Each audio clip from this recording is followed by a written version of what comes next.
So the big rap against the Democrats is they never stand up for anything, especially their base, the people who are their biggest supporters, the people who always come out for them, African Americans, Hispanics, workers. They don't stand up for them when push comes to shove. Like Barack Obama famously said he'll put on a comfortable shoe if they come after the teachers in Wisconsin, and then he didn't. And so this is classic Democrats, right? They're chosen, as we've been taught, they're chosen by the donor class to be weak and to roll over and to be spineless, right? So what's happening right now is that they have to have a short-term spending bill to keep the government open, and they're not including money for DACA. Well, here we go. From The Intercept, Hispanic lawmakers march on Senator Schumer's office, but Senate-backed spending bill without DREAM Act anyway. So the Democrats could have stood up against this. What they could have done was say, no, you have to put the funding in for the DREAM Act, but they didn't do it. And they signed on to a bill that screws over the Dreamers. The Democrats just did that. That's what they just did. Here, I'll give you. Congressional Hispanic Caucus members marched across the Capitol to Chuck Schumer's office demanding meetings with the Senate Minority Leader. The lawmakers wanted Schumer to rally his caucus to vote against the short-term spending bill because it didn't include a promised legislative fix for DACA recipients. There are 48 members of the Democratic caucus, and just 41 of those members were needed to block the measure. So you didn't even need all 48. You just needed 41 Democrats. They couldn't even get that.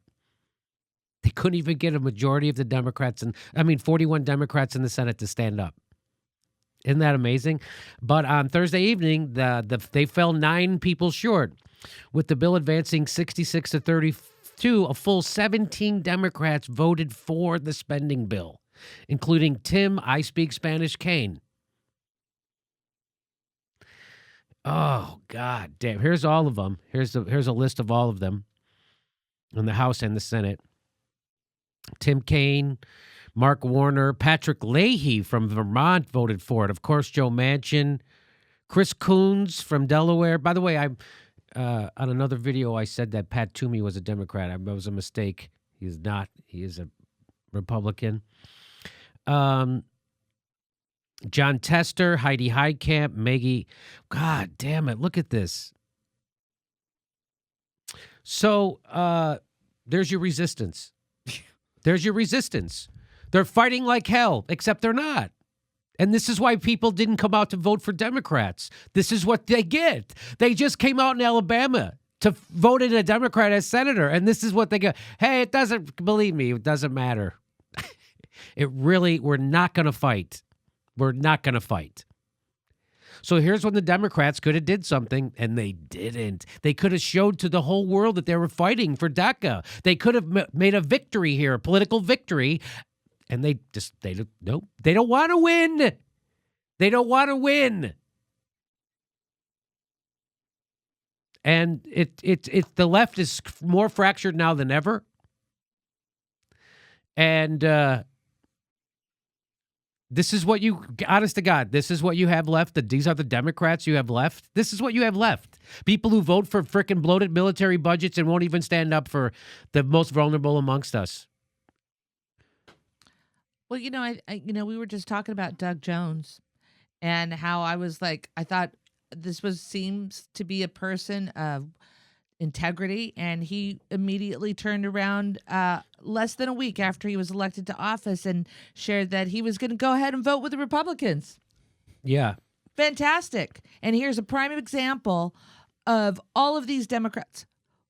It's pretty depressing. It's pretty depressing. Yeah, I mean, and they could have stood up on a number of levels because, their big argument, well, we didn't want to have a government shutdown. Yeah, so you know who gets blamed for that? Those in power. Right. So you guys could have stood up and you could have been like, look, it's right before the holiday. We don't want a government shutdown either, but we're not going to do this without DACA and other provisions in here, so you got to come to the table. They had the leverage, and they just didn't care. And, shame especially on Tim Kaine. When I voted in 2016, I had to travel to vote because I was touring colleges, so I wasn't going to be in town on election day.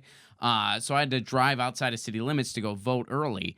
And there was a big line of people going to vote early, too, because they had to.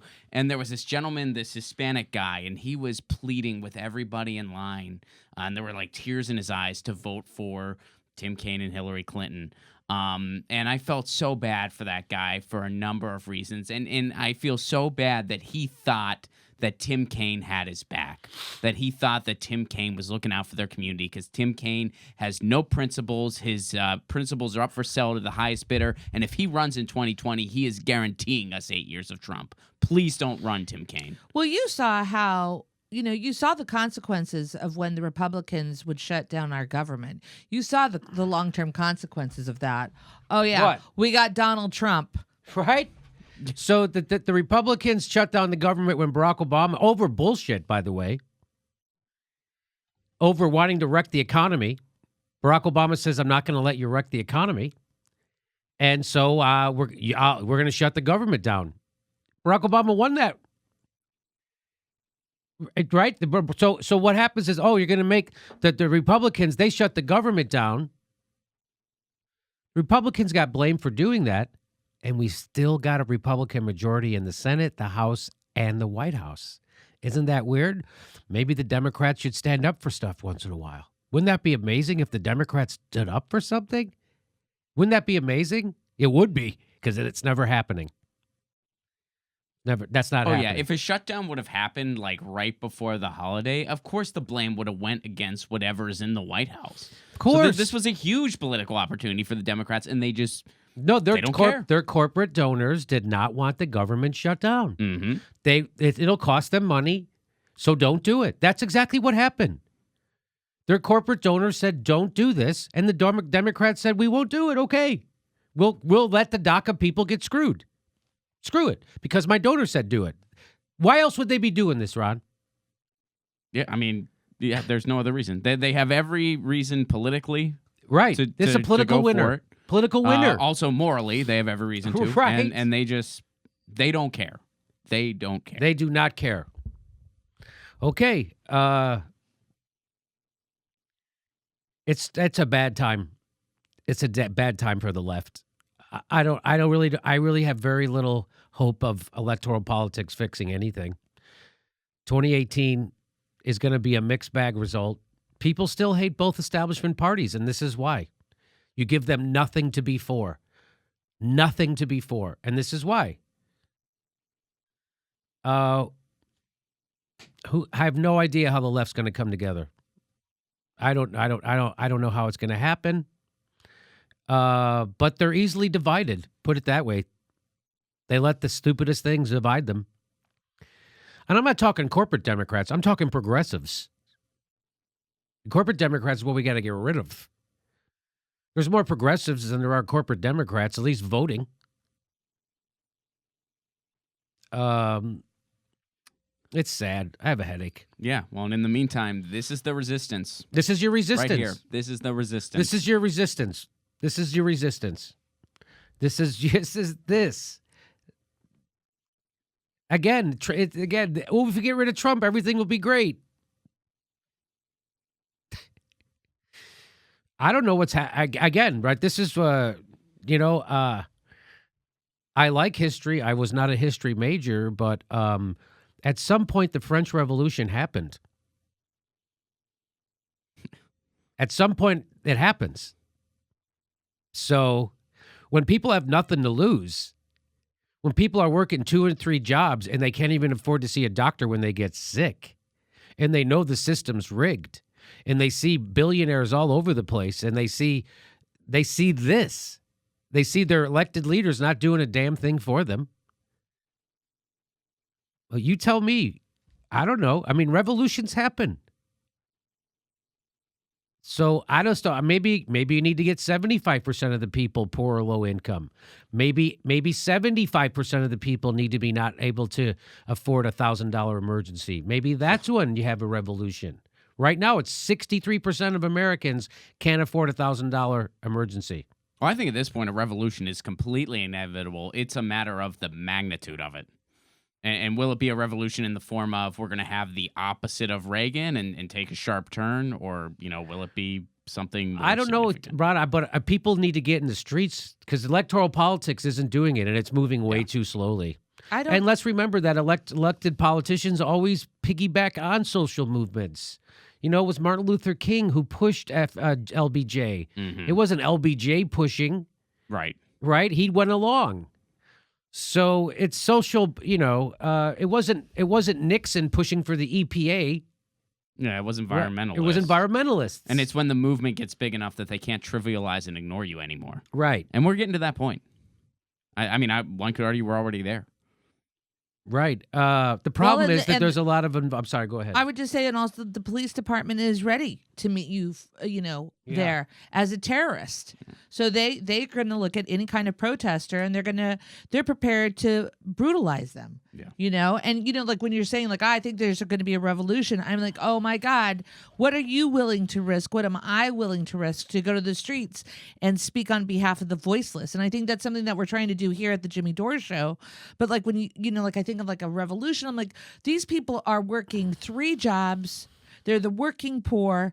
Somebody's going to have to care for their kids. And the Democrats won't lift a finger to help anyone. They won't lift a finger to help people.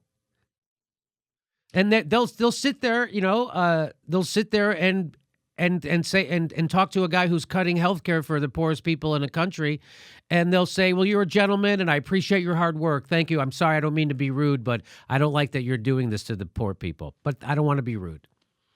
That's how they talk to each other in the Senate. Next time I'm going to say cut it out. Yeah. Oh, cut it out. Wow. This is not good news for the left. This couldn't be. This is way worse than people think. Because this shows you that the donors have a stranglehold on them again. They won't stand up. They're supposed to stand. Trump's a racist against Hispanics. This is a slam dunk for you to stand up for these people. This is a slam dunk. Yeah, especially with the holiday. Right like, now hey, at we're the not gonna- holidays, yeah. you could put Trump is the racist. He's screwing now. He's screwing over the government. He's screwing over you and the economy over because they hate Hispanics. There you go. Well, let's not be surprised that Hispanics maybe they don't come out for the Democrats. Maybe half the country stays home again. Yeah. Way to go. This is worse than people think. That's what I don't want to make too big of a deal out of it, but when I say it's worse, it just goes to show you Trump has changed them zero. Trump has changed the Democrat. They've almost gotten worse because they're talking about real issues less. Now all they're talking about is Russia or how horrible Trump is as a person. So I'm going to tell you, people are sick of both parties. And when we go into 2018, going to get more mixed results. It should be a wipeout. And we could have a progressive government for a decade at least. And we'll get some real shit done. But look how the Republicans govern, by the way. They jam through their priorities. They jam them through. Unpopular as they are, they jam through that tax bill. They got it done. Because they know that their majority could go just like that. Look what happened with Doug Jones. Their majority, they got to get it done now. The Democrats didn't do that. The Democrats, when they had that same majority, they had a bigger majority. The Democrats had a filibuster-proof majority. We didn't even get the public option. They didn't jam it through. You know what they jammed through? They jammed through their corporate donors' priorities, which was the right-wing health care plan known as the Affordable Care Act, Obamacare. So when the Democrats do get control, even the Republicans only have 51 majority right now. The Democrats had filibuster 62-thirds. They had it. And what do we get? We got right-wing policies anyway. We got the Bush tax cuts permanent. We got the banks made bigger. We got 5.1 million people thrown out of their houses, and Barack Obama didn't help them. We got Occupy Wall Street cracked their heads. We got 2 wars to take into 7. Well, we didn't jam through any progressive policies. None. Barack Obama admitted all his policies are moderate Republican.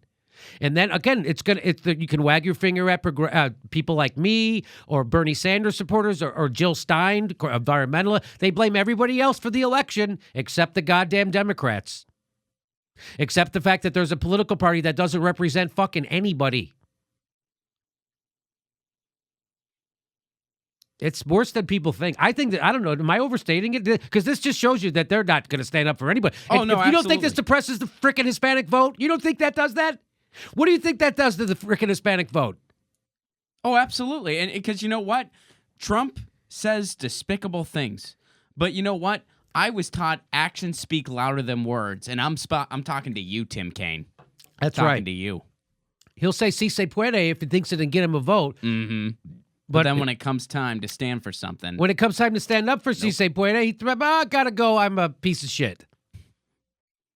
Who cares about Hispanics? I gotta get home for Christmas. And I don't want to upset my donor base. And I do not want these people's respect. I do not want the respect of these people. I do not care about the Democratic Party's respect. I don't want their approval. I don't want to be in their club. You can't kick me out. I don't want to be in that club. I don't want to be in that club with their consultants. I don't want to be in that club with their advisors. I don't want to be in that club with the newspaper people who fucking like them. You already know how I feel about the establishment media. They're pukes. The establishment media is pushing a red scare right now. The establishment media smears progressives. Look what they did. The establishment media leads us into war after war after war. I don't want to be in their club. Those people should be walking through the streets in shame still over the Iraq war. And now they're doing it again, pushing CIA bullshit. I don't want to be in any of their clubs. I want to remain an outsider. Why would you want to be in this club? The approval of these cretins. And you see, I don't know if you saw what Jake Tapper did today. Jake Tapper, you know, the 100 and some countries stood up against Trump moving the capital to Jerusalem. Mm-hmm. Jake Tapper did a CIA piece today where he said, hey, a lot of those countries have shady pasts. A lot of those he did that. As opposed to the U.S. It As doesn't opposed have to a the shady U.S. past at all. He literally did that. Jake Tapper did that. He's one of the better ones. I don't want to be in a club with Jake Tapper. I don't want to be in that club. I don't need his approval. Those people all have less integrity than we do at this YouTube show. Less. And you know why I get to have integrity? Because nobody's paying me $30,000 a day to do this. And when someone does, I won't have any. I'll be just like them. But until then, you can believe what I'm saying. And you can believe that these people are bought. And they don't stand for anything. That's disgusting. It's worse than you think. Ugh. So it's just us now. So please make sure you're still subscribed, because I'm not kidding. If you think you're subscribed, there's a good chance you're not. They unsubscribe people 2 and 3 times. So please make sure you're still subscribed to the show and click that bell when you do so you get a notification of when we drop videos. It's one of the way, I'm telling you, they've rejiggered the algorithms. So now it suppresses shows like this in favor of mainstream news media. That's what's happening. So you see MSNBC clips, or you see, mainstream news media clips getting all these hundreds of thousands of hits, sometimes even millions. They never did that before. No one ever went to YouTube and saw MSNBC. They never. It took YouTube to make a new algorithm that screws places like us in favor of places like that. So that's what's happening. They don't want they don't want independent news. It's too messy for them. It's easier to advertise on they want to push you towards the whole thing. So it's really happening. So please make sure you're subscribed, and please make sure you can support the show if you can. If you believe in this kind of a show, please become a patron through our Patreon, or you go through PayPal. People like to do that. We give you hours of extra content every week. So thanks for your support.